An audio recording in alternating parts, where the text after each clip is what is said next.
Ayan, magandang umaga po muli sa lahat ng ating mga online learners mula sa iba't ibang panig ng bansa.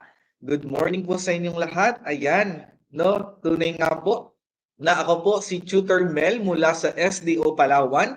Kasama ko po si Tutor Mean mula sa SDO Quezon City. Ngunit siya po ngayon ay nagdiriwang ng kanyang birthday, kaya po hindi natin siya makakasama ngayon. Pero sige nga mga tutors, mga tuties, pwede niyo bang batiin ang happy birthday si Tutor Mean? Comment nyo nga sa ating comment section. Ayan, so napakarami na po nating mga manonood sa umagang ito. Good morning po kay kay Princess Jasmine at saka kay Hana Lea Castro Doronila, kay Irish Romanos. Good morning po sa inyong lahat. Ayan. So at ngayon din po ang Itulay nakikiisa sa pagse-celebrate ng National Women's Month celebration from March 1 to March 31, 2022. Okay, muli, tayo po ay nasa subject na Applied Economics. Tayo ay nasa quarter 1, week 4. Kaya dahil senior high school, tayo nga na bumalik sa quarter 1 dahil tayo ngayon ay nasa second semester na. At ang ating topic, implications of market pricing in making economic decision. Tingin ko handa na sila. Good morning kay Jade Dilemma. Ayan, bago tayo magsimula, kailangan muna natin pasalamatan ng Manila or SDO Manila para i-acknowledge sila na ang module nila ang ating ginagamit para sa ating online tutorial platform na ito na hatid sa inyo ng DepEd Itulay. Of course, we need to identify our objectives for today. First, determine the implication of market pricing in making economic decisions. Second, value the implication of market pricing in decision making. Bago tayo magsimula sa ating discussion, magkakaroon muna tayo ng isang activity. What's I know? Ayan, ano nga ba ang alam niyo patungkol sa market pricing and how it affect the decision making of the consumers and suppliers, of course. Part 1. So graph analysis, directions. Please analyze the graph and answer the question below. So we have graph here and we have question number 1. When do you have a surplus in the supply of products? Kailan ba tayo nagkakaroon ng surplus o sobra sa supply ng ating produkto base dito sa ating graph? Okay, ang sagot natin dito. Number 2. Ayan. So, when do you have a shortage in the supply of products? Muli po mga tuties, mga online learners, i-share niyo po yung ating live ngayong umaga para ang inyong mga classmates din at iba pa mga students ay matuto sa ating online tutorial platform na ito. Okay? Ano kaya? Ayan. So, when do you have a surplus in the supply of production? When? Kailan daw po? Quantity supplied is greater than quantity demand. Kapag mas marami po yung supply kesa doon sa demand na gusto ng ating mga consumers. Ayan. Mayroon po tayong tinatawag na surplus or sobra. Next naman, when do we have or do you have a shortage in supply of products or product? Okay? Quantity demanded is greater than quantity supplied. Ibig sabihin, kapag may shortage tayo, mas marami yung gusto o gustong bilhin ng ating mga consumers kumpara doon sa supply na meron tayo. Ayan. So, base din po sa graph natin, okay, kindly describe the point where there is a surplus, shortage, and equilibrium price. Kailan kaya? Ayan, good morning po kay Mark Daniel Cortez, Blue Marlene. Ayan. Ayan, so above, nagkakaroon po tayo ng surplus kapag tayo ay above the market or the market equilibrium point. Sa taas yung ating po broken line na kulay green. Yan po ay tinatawag natin na surplus. Ibig sabihin, mas marami yung supply kumpara sa demand. How about the shortage? Okay, below the equilibrium point or the market equilibrium point. Ito po ang ating green na line. Yan po ay identification na meron tayo shortage. Meaning, mas marami yung gusto o demand ng mga consumers kumpara sa supply na meron tayo. And of course, equilibrium in price, surplus, and shortage meet. Nag-meet po sila. Yan po yung tinatawag natin na market equilibrium. Ayan, looking back, ano ba yung pinag-aralan natin last Business Friday? Di ba pinag-aralan natin yung demand, supply, and market equilibrium. I know for sure na masasagot ninyo yung mga tanong na ito. Okay? Directions. Right true if the statement is correct and right false if incorrect. Write your answer on the space provided for each number. Okay, mga online learners and tutees, pwede niyo na po yung sagutan sa inyong mga notebook or sa inyong mga papel at isubmit niyo yan sa inyong mga teachers. Yan. First natin, the equilibrium point is the level where demand and supply curves intersect. Ayan. True ba ito? Totoo ba na ang market equilibrium daw or equilibrium point ay kung saan nag-meet yung ating demand and supply? Ano kayang sagot niyo? Sige nga, cuties. Sagot na kayo sa ating comment section kung ano sagot nito ba ay true or false. Sige. Ayan, sabi ni Jade, true daw. Kung ang inyong sagot ay true, kayo ay tama. Ang husay ng ating mga online learners. Let's continue with number 2. Okay. If the price is above the equilibrium level, the quantity demanded is greater than the quantity supply. Okay, kapag daw po yung ating equilibrium daw ay mas mataas tayo doon, mas marami daw o mas malaki daw yung ating quantity demanded is greater than sa ating quantity supplied. Okay? Ayan, true. If naman, number 3, if the price is below, ano naman daw ito? The quantity demanded is lesser than the quantity supplied. False. Okay? Number 4, yan. The law of demand applied during online selling of computers when consumers rush to buy products at 13% discounts. Ayan, kapag di ba, true ito, ang sagot natin ay true. Kasi kapag bumaba ang presyo ng isang bilihin, tumataas yung capacity or purchasing power ng isang tao, mas marami siyang pwedeng mabili at dadami yung demand on that particular product. And number 5, blank or if the price is below the equilibrium level, then the quantity demanded will exceed the quantity supplied. Kaya kapag daw mas mababa yung quantity demand, no, mas marami ang quantity demand kaysa sa supply. That is true ulit. Okay? Ayan. So let's continue.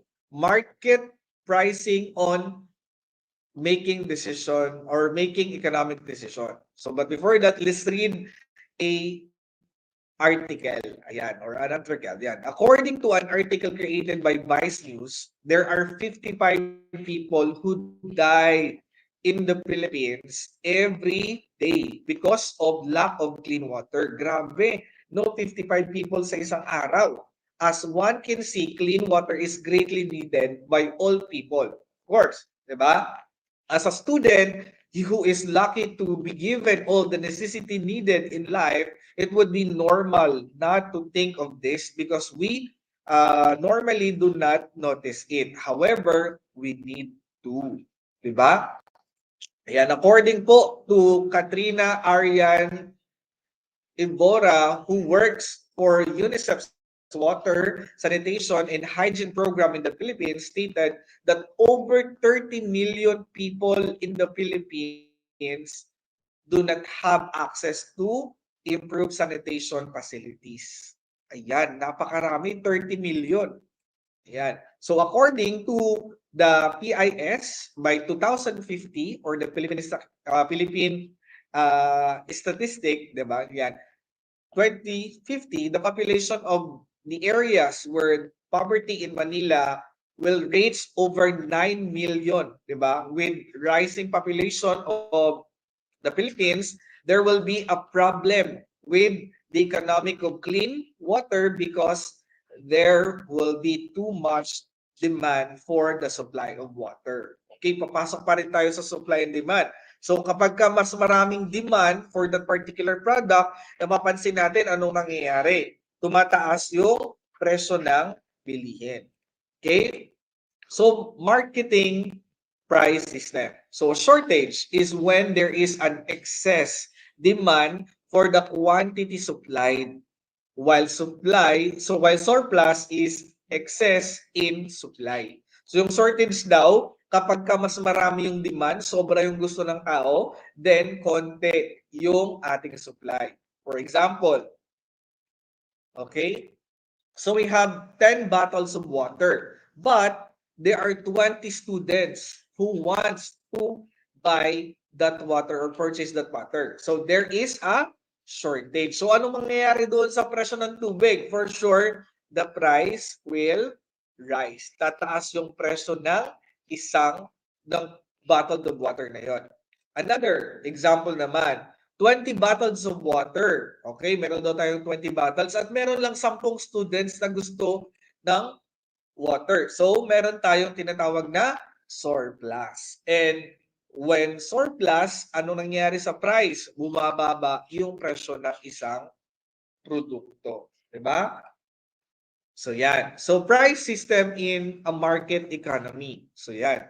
So, demand is the willingness of the consumers to buy goods and services. Diba? Ito yung gusto nila. Willing silang bayaran yung goods and services. But as a businessman, diba? Kailangan i-identify din natin yung tinatawag natin na purchasing power. Yeah, good morning po kay Milka Regaspi, watching from Coron School of Fisheries, grade 10 tuna. Ayan, in economics, diba, the willingness to buy goods and services would be accompanied by the ability to buy. Remember class, the duties no ability to buy, also called purchasing power. This is referred to as an effective demand. Siyempre, kailangan natin i-identify din ano ba ito, gaano ba kalaki yung pera mo, gaano ba kalaki yung sweldo mo para mabili mo yung bagay na gusto mo, di ba?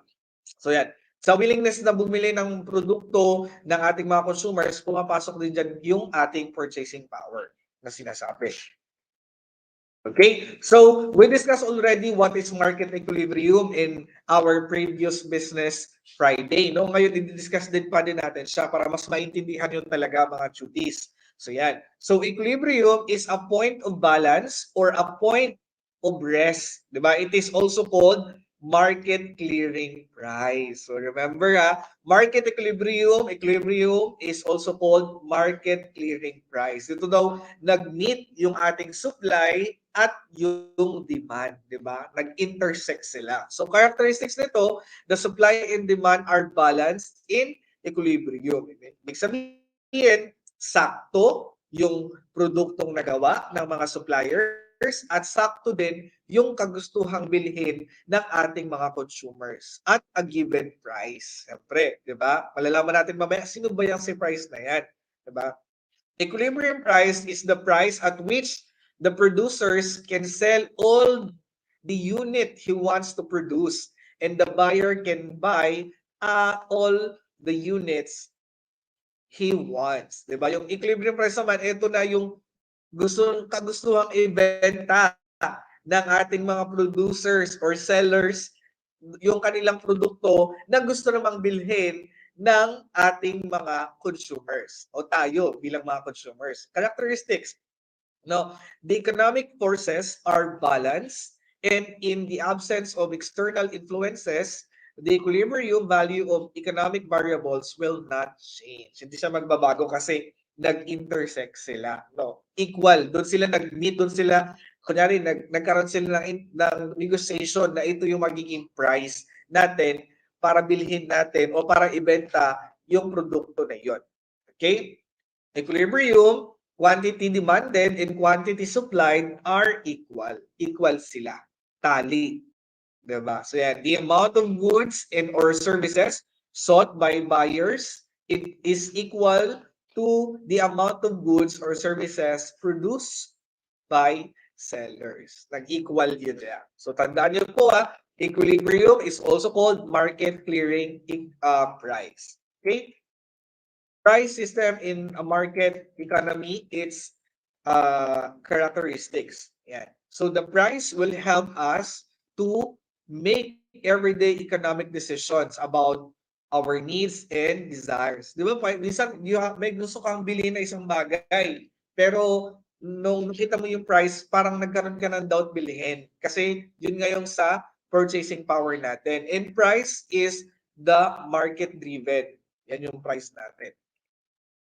And there are the indications of the acceptance of a product. The more popular the product, the higher the price that can be charged. Diba? Pagka mas kilala yung mga produkto, pansinin natin, ay mas mahal talaga siya. Okay? Price are decided by interactions, okay, between the producers and the consumers. Siyempre, di ba, kung ako yung producers, ano ba yung presyo na aking ibibigay dito sa produkto na aking ibebenta? Kung ako naman ang consumers, ano ba yung limit ng aking kakayanan para bilhin ang isang produkto? So price acts as a signal for shortages and surpluses, which helps firms and consumers respond to changing market conditions. So si price talaga yung driving natin in the market, di ba? Siyempre, so pansin natin kapag nagkaroon ng sales sa malls, ano nangyayari? 50% sale. Pansinin natin, mas marami yung bumibili, di ba? Pansinin natin kapag regular yung price, konti lang yung bumibili sa mga malls. Diba? Pero kapag sale, lalo na pagka garage sales, up to 70% sale.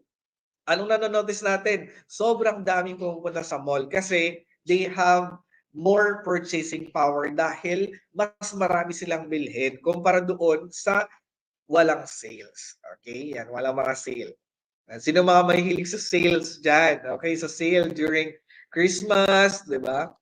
Ayan. So, if good is in shortage, ano nangyayari? Price will tend to rise. Diba? Rising prices discourage demand. Tama naman. Diba? Kapag kakonti ang produkto, diba? Konti yung gusto mong bilhin at sobrang daming gustong bumili. Ano nangyayari? Tumataas yung presyo katulad ng sinabi natin kanina. At kapag tumaas ang presyo, nadi-discourage kang bilhin ng isang bagay kasi minsan hindi natin siya kayang bilhin.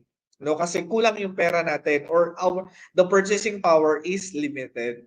And encourage firms to try and increase supplies. Nag-encourage naman to sa mga businessman or mga suppliers, manufacturers na mag-produce ng mas marami kasi ang iisipin nila kapag mataas ang presyo ng isang bagay, mas malaki yung kanilang possible na kikitain. Okay, next naman. If a good is in surplus, ito naman, sobrang dami naman ng produkto, 'di ba? Yan. So example natin dun sa kanina shortage, 'di ba, bago pa lang si pandemic, si COVID-19, pansinin natin yung price ng alcohol, price ng face mask, sobrang nagmahal, 'di ba? Dati ang presyo ng face mask piso lang nung wala pang pandemic, pero nung nagkasagsagan na nagkakulangan tayo ng supply ng face mask, naging yung piso, naging 5 piso na. No? Kasi nga, mas marami yung demand. Next naman, yung surplus naman will tend to fall. Yan. Kapag sobrang dami naman na ng produkto, ng supply, yan napansin nyo ba yung dati, 2 years ago, yung sile, di ba? Nung konti yung sile, sobrang taas, 1,000 per kilo. Pero nung sobrang dami ng nagtanim, sobrang dami ng supply, bumaba na rin eventually yung price ng sile. Diba? So naman to, falling price encourage people to buy. Kaya nga kapag may mga sales, may mga pa-discount, may mga freebies na tingin natin ay maganda at talagang kaya nating bilhin, mas marami talagang bumibili. And of course, sa mga suppliers naman, cost firms try and cut back on supply. Binabawasan naman nila yung kanilang supply na kasi nga sobrang dami na at konti lang yung demand. So price helps to redistribute resources from goods with little demand and goods and services. And talaga si price is the driving force of the market. Diba? Surplus. Ayan.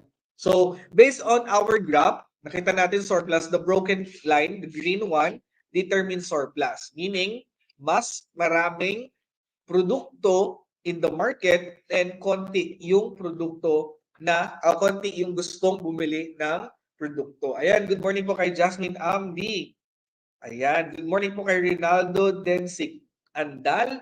Ayan, good morning po sa inyong lahat. Sila po ay nanonood mula sa Reyes Senior National High School, SDO Camarines Sur. Wow, ang layo ng ating mga tuties na ito na patuloy na nakasubaybay dito sa DepEd Itulay. Muli, balik tayo dito sa surplus natin na sinasabi, no?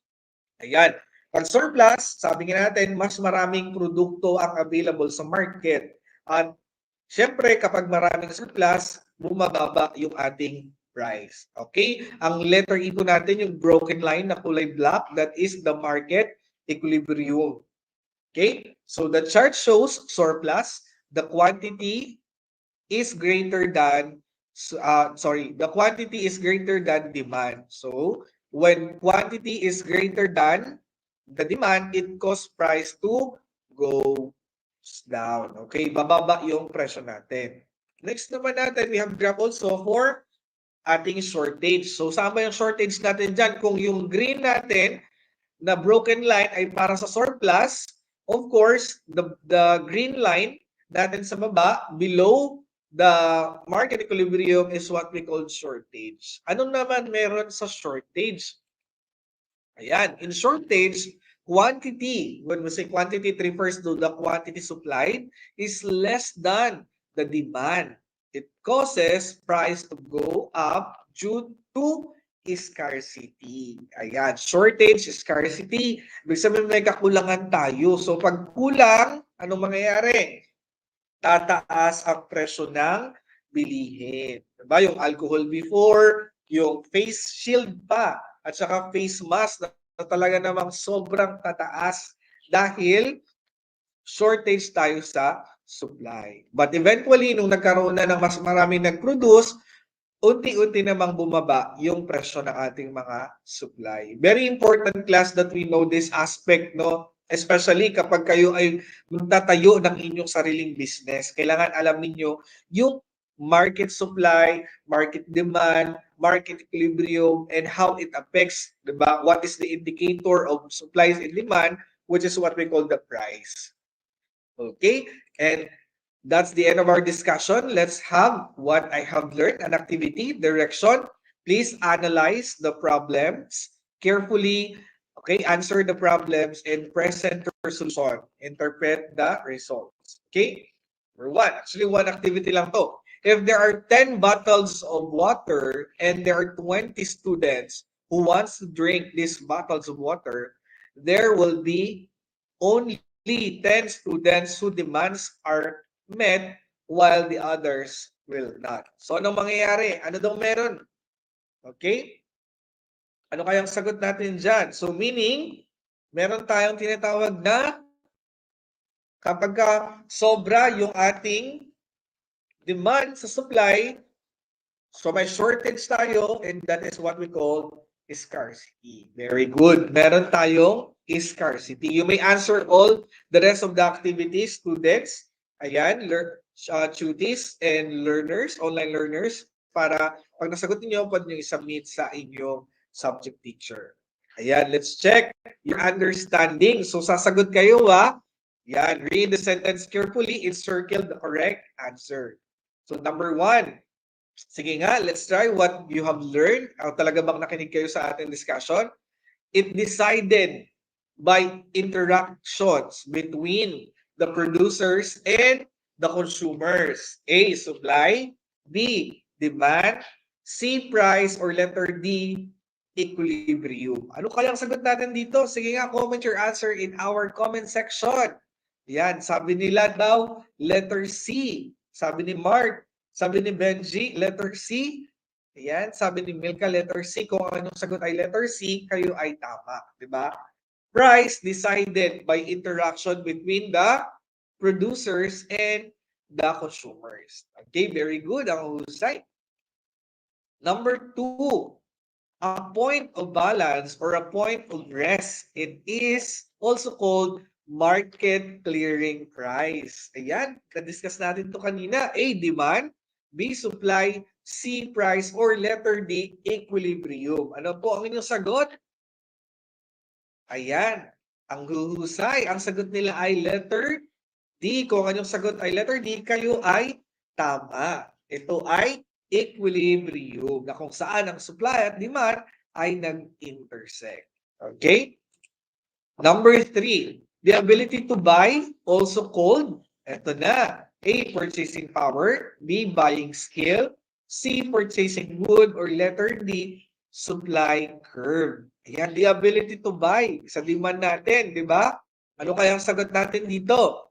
Yan, sabi daw nila letter A. Kung yung sagot ay letter A, kayo ay tama. Purchasing power. Number 4, price will tend to fall when? Kailan kaya nagpo-fall ang price? Kapag ka merong ano, A, good is in shortage. B, good is in surplus. Letter C, alternatives are present. Letter D, demand and supply are equal. Kailan daw kaya nagpo-fall ang price? Ayan, ang sagot nila ay letter B. Kung yung sagot ay letter B, kayo ay tama. Nagpo-fall ang price kapag sobrang daming supply sa market. And last, number 5, price will tend to rise when? Kailan kaya? Good is shortage. B, goods is in surplus. C, alternatives are present. Or letter D, demand and supply are equal. Ang sagot nila ay letter A. Very good. Ang husay ng ating mga online learners. Tama kayo dyan. Price will tend to rise kapag ka may kulang sa produkto at sobrang daming demand. Okay? At maraming salamat sa inyong lahat sa pakikinig ninyo. Pwede nyo ituloy ang pagsagot sa inyong module at pagkatapos ay submit ninyo sa inyong mga subject teacher. Para po sa inyong mga comments, suggestions, maaari nyo pong iscan ang QR code na ito o kaya naman po ay mag-email sa edtech@deped.gov.ph. Muli, maraming salamat po sa inyong lahat. Ayan. Ako po si Tutor Mel mula sa SDO Palawan. Kasama si Tutor Mayan mula sa SDO Quezon City. Magkita-kita tayo sa susunod na Business Friday. Paalam learners. God bless you all.